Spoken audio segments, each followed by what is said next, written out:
স্বাগত ডিবিসি সংবাদে। এবার জানাবো বিস্তারিত, আর পুরো সংবাদে আপনাদের সাথে আছি আমি সুনন্দা রায়চৌধুরী।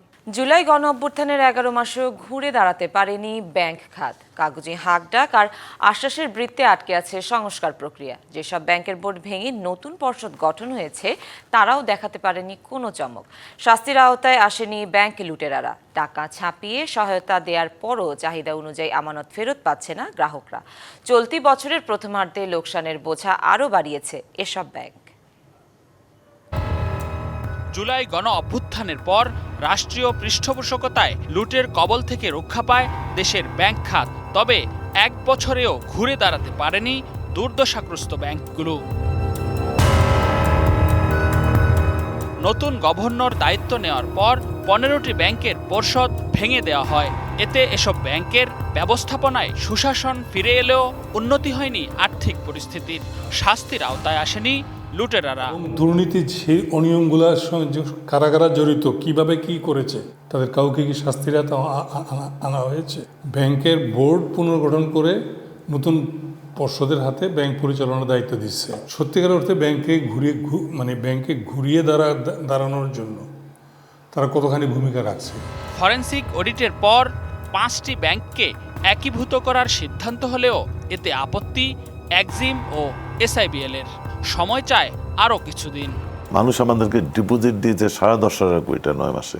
গভর্নর স্যার যদি একটু বলেন এক্সিম ব্যাংকটা আলাদা থাকুক, তারা ভালো করছে কিংবা তারা করতে পারবে, তাইলে মনে করেন আমি 3-4 টাইমস আপনি ডেভেলপ করে ফেলবো উইদিন 6 মান্থ। 26 সালের মধ্যে থেকে আমরা দেওয়া আরম্ভ করে দিব। 27-28 বাংলাদেশ ব্যাংকের টাকা শোধ করে। তবে আমানতকারীদের স্বার্থে একীভূত হতে আপত্তি নেই বাকি ব্যাংকগুলোর। লোকসানের বোঝা বাড়লেও সুশাসন ফিরেছে বলে দাবি করেন এই ব্যাংকার। সেটা যেহেতু লুটপাট হয়ে গেছে, মাফিয়া চক্র সেটা অবৈধভাবে নিয়ে গেছে, সেটাকে আইনগতভাবে আদায়ের চেষ্টা করছে। যেভাবে হোক আমাদের ক্লায়েন্টদেরকে আমরা ম্যানেজ করার চেষ্টা করছি এবং তারা ইতিমধ্যে বুঝতে পারছে যে মার্জারের মাধ্যমে একটা ভালো দিকে যাচ্ছে। মার্জারের মূল উদ্দেশ্য হচ্ছে আমানতকারীদের স্বার্থ সংরক্ষণ। এই মার্জারের মাধ্যমে একটা সরকারি ব্যাংক হবে এবং এখানে সব ডিপোজিটারদের অ্যাকাউন্ট ট্রান্সফার হবে। এটা কিন্তু সোভরেন গ্র্যান্ট।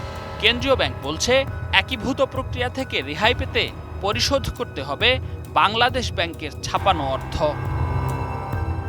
সম্পদের মান যাচাই হচ্ছে আরও 11টি ব্যাংকের। আর্থিক ভিত দুর্বল প্রমাণ হলে একই কাতারে যুক্ত হবে এসব ব্যাংকও। রেদওয়ানুল হক, ডিবিসি নিউজ, ঢাকা। নতুন অর্থ বছরে নির্বাচন হবে বিবেচনায় নিয়ে আগেই বাজেট তৈরি করে রেখেছে সরকার। এতে কোনো কার্পণ্য হবে না, এমনটা জানিয়েছেন অর্থ উপদেষ্টা ডক্টর সালেউদ্দিন আহমেদ। এছাড়া চট্টগ্রাম বন্দর কন্টেইনার পরিচালনার দায়িত্ব কারা পাবে তা জানা যাবে বলে জানালেন নৌ পরিবহন উপদেষ্টা। সচিবালয়ে এসব তথ্য জানান তারা। মঙ্গলবার সচিবালয়ে অর্থনৈতিক বিষয় সংক্রান্ত উপদেষ্টা পরিষদ কমিটির সভা অনুষ্ঠিত হয়। এর পরপরই সরকারি ক্রয় সংক্রান্ত উপদেষ্টা পরিষদ কমিটির সভা হয় মন্ত্রিপরিষদ বিভাগে। বৈঠক শেষে গণমাধ্যমের সাথে কথা বলেন অর্থ উপদেষ্টা। জানান, নির্বাচনের বাজেটের ক্ষেত্রে কোনো কার্পণ্য করবে না সরকার। ডিএপি সার, ইউরিয়া সারের জন্য আমরা অ্যাপ্রুভ করেছি। আরেকটা হলো এলএনজিটা আমাদের অত্যন্ত দরকার, কারণ এলএনজিটা আসলে আমরা প্রাইভেট সেক্টর ইন্ডাস্ট্রির জন্য সারের সরবরাহ একটু বাড়াতে পারবো। নির্বাচনের জন্য অর্থ যা বরাদ্দ দেওয়া হয়েছে আমরা কার্পণ্য করবো না। পরে নৌ পরিবহন উপদেষ্টাও বলেন, চট্টগ্রাম বন্দর কন্টেইনার পরিচালনার দায়িত্ব কারা পাবেন তা বুধবারের বৈঠক থেকে জানা যাবে। এখন যে সিদ্ধান্ত এখন যেটা আছে এটা বন্দর ডিসাইড করে কারা করবে, এটা নিয়ে কালকে আলোচনা হবে। পোর্ট অ্যাকচুয়ালি বন্ধ ছিল না, আমি বলি আপনাদেরকে। পোর্টে যে অবস্থা ছিল 3-4 দিন একটা অলরেডি যেগুলি এক্সপোর্ট হওয়ার কথা ওগুলো ঢুকে গেছিল। They are waiting for to be lifted in ship, মানে জাহাজীকরণ বাকি ছিল।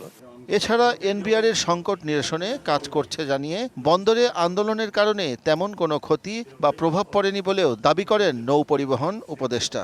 একটা ক্ষতি হয়েছে বলে আর মনে হয় না। শাহ ইমন, ডিবিসি নিউজ, ঢাকা।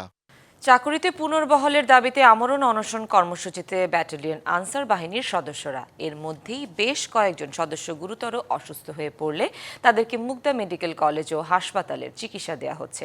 চাকুরিতে পুনর্বহাল করতে আদালতের রায়ের বাস্তবায়ন চান 31 বছর আগের চাকরিচ্যুত সদস্যরা। মঙ্গলবার রাজধানীর খিলগাঁয়ে আনসার বিডিবি সদর দপ্তরের প্রধান ফটকের সামনে 3 দিন ধরে আমরণ অনশনে বসছে 1994 সালে চাকরিচ্যুত আনসার সদস্যরা।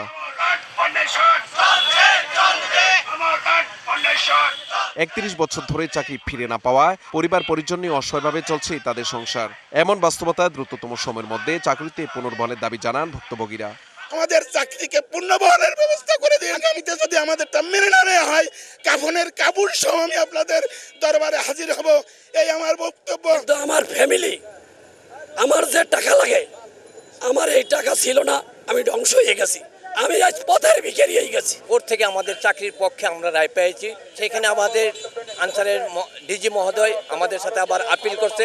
আপিলের পরও আমরা সেই মামলা আবার পুনর্বহালের রায় পেয়েছি। এরপরে আবার এটা রিভিউ হয়েছে, রিভিউর পরেও আবার আমরা এটা পুনর্বহাল আদেশ পেয়েছি।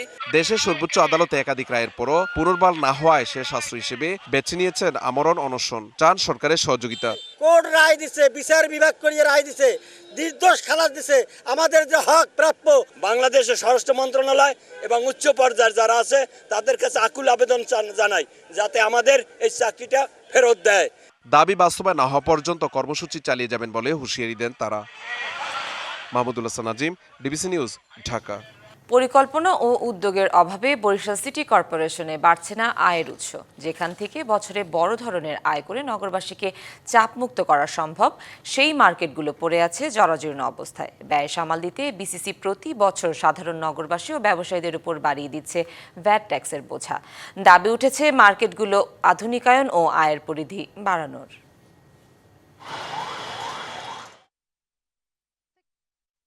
উন্নীত হবার পর 58 বর্গ কিলোমিটার এলাকায় বিভিন্ন সময় 28টি বহুতল মার্কেট নির্মিত হয়েছে।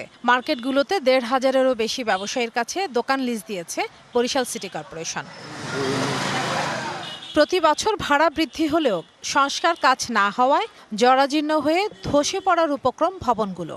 বিভিন্ন সময় যারাই মেয়রের দায়িত্ব পালন করেছেন তারা আয় বাড়াতে চাপ বাড়ান নগরবাসীর ওপর। মার্কেটটা করার সময় যে গাড়ি পার্কিং এর যে ব্যবস্থাটা ছিল, গাড়ি পার্কিং এর ব্যবস্থাটা করে না। মার্কেটের কোনো উন্নয়নের কোনো সংস্কারের কাজকাম করে না, ভাড়া বাড়তেছে, সেক্ষেত্রে আমাদের সুবিধাগুলো বাড়তেছে না। নগরীর মার্কেটগুলো আধুনিকায়ন করা হলে সিটি কর্পোরেশন লাভবান হবে, বাড়বে আয়ের উৎস। সিঁড়িগুলোর মানে আপনার প্লাস্টারগুলো খসে খসে পড়তেছে, আপনি মার্কেটের সামনে যে ড্রপ ওয়ালগুলো ভেঙে ভেঙে পড়তেছে। একটা ভালো বহুতল ভবন নির্মাণ করতে পারেন, মানুষ এসে খুব স্বাচ্ছন্দ্যে ক্রয় বিক্রয় করে যেতে পারবেন, তাহলে এটা সিটি কর্পোরেশনের জন্য লাভজনক হবে। নগরবাসীর ওপর ক্রমাগত ভ্যাট ট্যাক্সের বাড়তি বোঝা না চাপিয়ে সিটি কর্তৃপক্ষকে নতুন আয়ের উৎস খুঁজে বের করার অনুরোধ স্থানীয়দের। বিভিন্নভাবে উপার্জন করা যায়, যেটা আয় আমরা বলতে পারি, সেটা মার্কেট তৈরি হইতে পারে, সেটা আরও অন্য বিভিন্ন ক্ষেত্র হতে পারে, তবেই সেটা সবার জন্য মঙ্গল হয়ে আসবে। আয়ের উৎস বাড়ানোর চেষ্টা চলছে জানান সিটি কর্পোরেশনের প্রধান নির্বাহী কর্মকর্তা। নতুন নতুন মার্কেট হয়তো আমরা করব, আর পুরাতন যেগুলো আছে এগুলো আমরা যেটা সংস্কার করা সম্ভব, যেটা রং করলে বা কিছু খুঁটিনাটি কাজ করলে যদি এটা চালু হয়, এখানে কোনো সমস্যা না হয়, আমাদের ইঞ্জিনিয়ার যারা এক্সপার্ট আছে তারা দেখবে।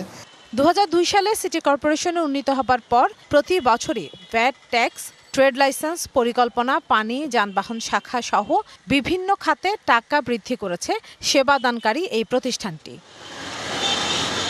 DBC news desk. জায়গায় জায়গায় লাগানো সাইনবোর্ড দেখলে মনে হবে নোয়াখালীর মাইজদি যেন একটি ক্লিনিকের শহর। তবে এখানকার বেশিরভাগ বেসরকারি হাসপাতাল ও ক্লিনিকের নেই পরিবেশ অধিদপ্তর ও ফায়ার সার্ভিসের ছাড়পত্র। রয়েছে রোগী ও স্বজনদের বিস্তর অভিযোগ। অনিয়মে বন্ধ ব্যবস্থা নেওয়ার কথা জানিয়েছে সংশ্লিষ্ট দপ্তর, তবে ক্যামেরার সামনে মুখ খুলতে রাজি নন জেলার সিভিল সার্জন। নোয়াখালীতে প্রায় ৩৮ লাখ মানুষের চিকিৎসা সেবা নিশ্চিত রয়েছে ২৫০ শয্যার একটি হাসপাতাল ও ৮টি উপজেলা স্বাস্থ্য কমপ্লেক্স। পাশাপাশি গড়ে উঠেছে অসংখ্য বেসরকারি ক্লিনিক ও হাসপাতাল। জেলায় ৩৬৯টি ডায়াগনস্টিক সেন্টার ও প্রাইভেট হাসপাতালের মধ্যে পরিবেশের ছাড়পত্র রয়েছে ৬১টির। বিশেষজ্ঞ চিকিৎসক ছাড়াই চলছে বেশিরভাগ প্রতিষ্ঠান। প্রশাসনের অভিযানে বন্ধ হওয়ার পরও নানা কায়দায় আবারও চলছে এসব প্রতিষ্ঠান। সুচিকিৎসা নিশ্চিতে দাবি উঠেছে নামসর্বস্ব এসব ক্লিনিক হাসপাতালের বিরুদ্ধে ব্যবস্থা নেয়ার। ডাক্তাররা আমাদেরকে দেখার আগে বিভিন্নভাবে বিভিন্ন টেস্টগুলো দিয়ে দেয়। 2টা টেস্ট লাগবে, দেখা গেছে 10টা 15টা টেস্ট দিয়ে বসে থাকে। ডাক্তারি ভিজিট অনেক বেশি। আমি গেলাম হয়তো মাথার ব্যথার জন্য, সে টেস্ট দিল 5টা 6টা টেস্ট দিয়ে দিল। নোয়াখালী শহরের স্বাস্থ্য ব্যবস্থা অত্যন্ত দুর্বল। স্বাস্থ্য খাতে এই অবহেলার জন্য তদারকি ব্যবস্থা করে স্বাস্থ্য খাতকে সুন্দর করলে নোয়াখালীবাসী উপকৃত হবে। ফায়ার সার্ভিস জানায় অধিকাংশেরই নেই আগুন নেভানোর কোনো ব্যবস্থা, আর অভিযুক্ত প্রতিষ্ঠানের বিরুদ্ধে পদক্ষেপ নেওয়ার কথা জানিয়েছে পরিবেশ অধিদপ্তর। আমি নিজেই কয়েকটা হাসপাতালে আমি গিয়েছি, সেখানে আসলে সবগুলিতে পর্যাপ্ত পরিমাণ ফায়ার এক্সটিংগুইশার অথবা অগ্নি নির্বাপন ব্যবস্থা দিই বেশ কয়েকটাতে আমি দেখি নেই। যে সমস্ত প্রতিষ্ঠান বা হসপিটালের ছাড়পত্র নেই, আমরা তাদের বিরুদ্ধে এনফোর্সমেন্ট কার্যক্রম পরিচালনার মাধ্যমে আর্থিক জরিমানা প্রদান করে দিচ্ছি, এবং এই কার্যক্রম আমাদের এই কার্যক্রম এটা চলতে থাকবে, এটা চলমান আছে এবং চলতে থাকবে। এসব বিষয়ে জানতে চাইলে ক্যামেরার সামনে কথা বলতে রাজি হননি সিভিল সার্জন। চিকিৎসার নামে অবৈধ ক্লিনিক ডায়াগনস্টিক সেন্টার ও হাসপাতাল বন্ধের দাবি নোয়াখালীবাসীর। DBC news desk. Tie breaking ভোটের মাধ্যমে সামান্য ব্যবধানে যুক্তরাষ্ট্রের আইনসভার উচ্চ কক্ষ সিনেটে পাশ হয়েছে প্রেসিডেন্ট ডোনাল্ড ট্রাম্পের বিগ বিউটিফুল বিল। সিনেটে 24 ঘন্টার বেশি সময় ধরে বিতর্ক হলেও যখন ট্রাম্পের দ্বিতীয় মেয়াদের এজেন্ডার অন্যতম গুরুত্বপূর্ণ এই বিল পাশ হচ্ছিল না, তখন ভাইস প্রেসিডেন্ট জেডি ভ্যান্স টাই ব্রেকিংয়ের ভোট দিয়ে সামান্য ব্যবধানে এটি পাশ করান। বিলটি এখন আবারও আইনসভার নিম্ন কক্ষ হাউস অফ রিপ্রেজেন্টেটিভে যাবে, যেখানে বিতর্কিত বিলটি আরও বাধার মুখে পড়বে বলে ধারণা করা হচ্ছে। এর আগে ট্রাম্পের দল রিপাবলিকান পার্টির প্রতিনিধিরা মাত্র 1 ভোটের ব্যবধানে বিলটি হাউস অফ রিপ্রেজেন্টেটিভে পাশ করেন সিনেটে পাঠিয়েছিলেন। ট্রাম্প রিপাবলিকানদের আগামী 4 জুলাই পর্যন্ত সময় দিয়েছে। এরই মধ্যে এটি চূড়ান্ত করে তার কাছে পাঠাতে বলেছেন, যেন এতে সই করে দ্রুত আইনে পরিণত করতে পারেন।